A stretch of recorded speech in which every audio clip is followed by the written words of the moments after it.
Pada pembelajaran kali ini kita akan mempelajari tentang asimtot dari limit fungsi aljabar dan limit fungsi trigonometri. Sebelumnya, apa yang dimaksud dengan asimtot? Asimtot adalah suatu garis lurus yang didekati oleh kurva lengkung dengan jarak semakin lama semakin kecil, mendekati 0 di jauh tak terhingga. Intinya, suatu garis lurus yang didekati oleh kurva lengkung. Macam-macamnya yaitu asimtot datar, tegak, dan miring. Untuk asimtot datar itu sejajar dengan sumbu X, untuk yang tegak itu sejajar dengan sumbu Y, kalau miring itu tidak sejajar dengan sumbu X maupun sumbu Y. Ini contoh gambarnya, ini merupakan asimtot datar, contohnya Y sama dengan 1 ini. Nah, digambarkan dengan putus-putus ya. Kemudian untuk asimtot tegak, nah ini contohnya X sama dengan 1, ini merupakan asimtot tegak dari kurva ini. Nah, kita tinggal membuat penyebutnya sama dengan 0 jika fungsinya rasional. Nah, tapi ada beberapa yang tidak mempunyai asimtot tegak. Nah, bisa di screenshot ya. Pahami lagi. Nah, kemudian ini contoh gambar asimtot miring. Nah, seperti ini ya. Kita langsung ke contoh soalnya. Yang pertama, tentukan asimtot datar dan asimtot tegak dari fungsi berikut. Untuk yang pertama, fungsi rasional dan fungsi kuadrat ini ya. Coba kita kerjakan yang A dulu untuk fx sama dengan x min 2 per x plus 3. Kita cari dulu asimtot datarnya. Nah, untuk mencari asimtot datar, kita menggunakan limit. Jadi, limit tak hingga dari x min 2 per x plus 3. Nah, masih ingat caranya? Kalau langsung, bisa langsung tahu ya. Jadi, limit dari ini adalah 1 per 1. Kenapa?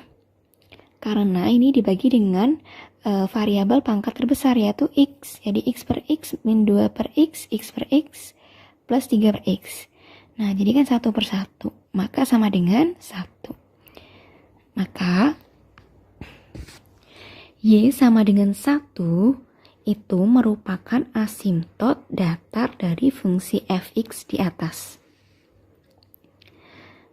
Nah, sampai sini paham ya? Sekarang kita cari asimtot tegak. Nah, ini lebih mudah lagi karena kita langsung mencari penyebut sama dengan 0 karena kita akan mengubah menjadi fx jadi tidak terdefinisi. Jadi penyebut sama dengan 0, penyebutnya x plus 3 ya. X plus 3 sama dengan 0, maka x sama dengan min 3. Nah, x sama dengan min 3 ini merupakan asimtot tegak dari fx di atas. Mudah bukan? Kita lanjut yang nomor B. Nah, kita cari dulu asimtot datarnya ya.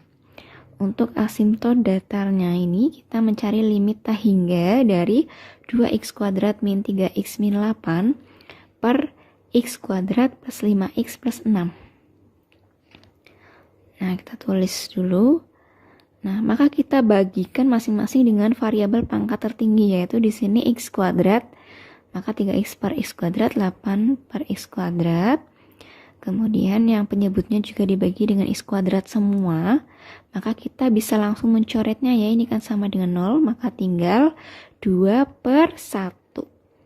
Sama dengan 2. Nah,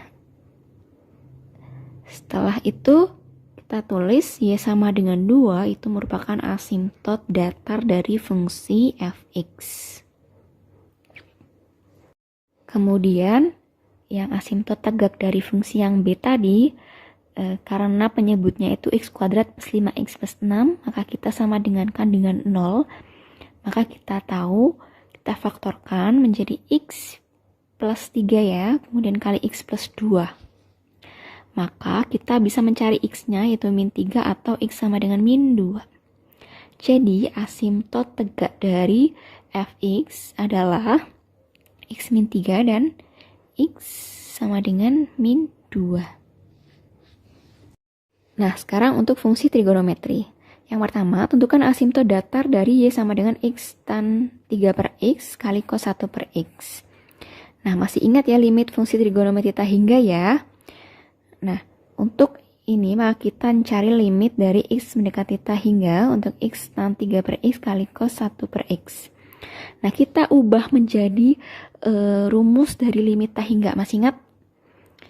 Nah, karena ini tidak masuk ke dalam rumus, maka kita misalkan P itu 1 per X. Maka menjadi limit P mendekati 0 dengan X-nya ganti 1 per P, kemudian tanya menjadi 3P kali cos P. Nah, sampai sini sudah ada gambaran. Nah, kita lihat yang ini. 1 per P kali tan 3P. Jadi kan tan 3P per P ya. Ini kan merupakan rumus dari limit θ hingga trigonometri kemarin. Nah, jadi sama dengan 3. Jadi ini yang di lingkar merah itu sama dengan 3. Kita tulis cos P. Nah, cos P, cos 0 itu kan sama dengan 1, maka 3 kali 1 sama dengan 3. Nah, sampai sini jelas ya, maka Y sama dengan 3 itu merupakan asimtot datar dari Fx. Lanjut ke nomor 2, tentukan asimtot tegak dari Fx berikut. Nah, untuk rentangnya ini 0 sampai 2pi. Kenapa ada rentangnya? Nah, yang pertama, kita mencari penyebutnya sama dengan 0. Jadi 2 cos X min 1 sama dengan 0. Nah, masih ingat persamaan trigonometri di kelas 11? Kita mencari X-nya dari persamaan ini, maka cos X sama dengan setengah. Nah, karena ada rentangnya, kita mencari cos inverse dari setengah itu adalah pi per 3 ya, atau 60 derajat. Nah, kita ubah dalam bentuk radian karena rentangnya radian. Nah, kemudian cos X sama dengan cos pi per 3. Nah, ini merupakan persamaan yang akan kita cari. Kalau menggunakan rumus di kelas 11, kita tahu untuk X1-nya itu sama dengan pi per 3 ditambah K kali 2pi, maka X2-nya sama dengan min pi per 3 plus K kali 2pi. Nah, kita masukkan K sama dengan 0, maka X1-nya pi per 3, X2-nya itu tidak mungkin karena min ya. Kemudian kalau K-nya sama dengan 1, X1-nya menjadi tidak mungkin karena lebih dari 360 atau 2pi. Untuk X2-nya, kita masukkan min pi per 3, K-nya 1, maka plus 2pi. Maka hasilnya adalah 5 per 6pi. Kemudian, nah karena ada 2 saja yang memenuhi di rentang 0 sampai 2pi, kita tulis X sama dengan pi per 3 atau X sama dengan 5 per 6pi. Nah, sudah ketemu, ini merupakan asimtot tegak dari Fx di atas. Jadi ada X sama dengan pi per 3 atau X sama dengan 5 per 6 pi. Gampang ya?